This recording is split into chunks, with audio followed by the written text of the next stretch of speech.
Well, this is just a basic bullhorn that most mother-in-laws have them.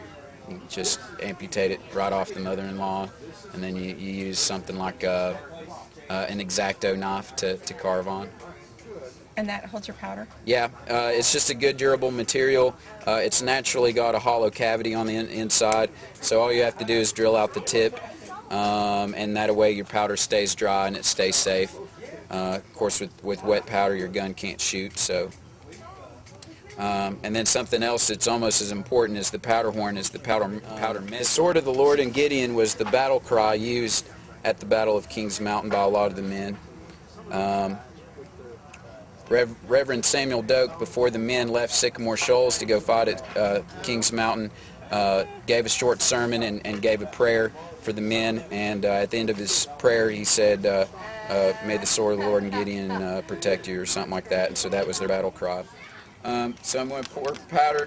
Now, in a fighting situation when my life might be on the line, a lot of times they would pour powder directly into the barrel, kind of like how your grandma cooks. You know, she exact amount of salt needed, just a pinch of salt is exact amount. You know, you can pour 1 Mississippi, 2 Mississippi, and they know that's the exact amount of powder that they need. But otherwise, if I'm hunting and I got to return home safely, I'll probably take the necessary steps to be sure that I return home safely, and I would use a powder measure. And you'd pour the powder from the powder measure into the barrel. Just for demonstration purposes, I'm going to keep a little bit of powder. Hopefully that's enough in here to prime with in a second.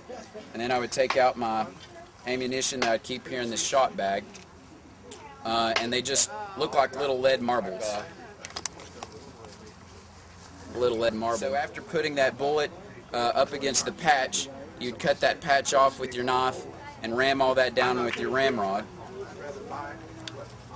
And then you want to prime the pan after putting it on half cock. And you've ever heard the expression, don't go off half cocked? Half cocked is sort of a safety mechanism. The gun won't shoot as long as it's on half cocked. And then you'll put powder into the pan, and there's a little hole that goes from the pan into the barrel. So whenever the flint strikes the steel, it'll create a spark, ignite the powder that you put into the pan, and travel through that hole and ignite the powder inside the barrel, shooting the gun. How long would it take to load one shot in the American Revolution? Well, if you were good. Well, with the rifle, taking the safety precautions, I'd be lucky to get one off a minute because I've got my hands full. I might be dropping things.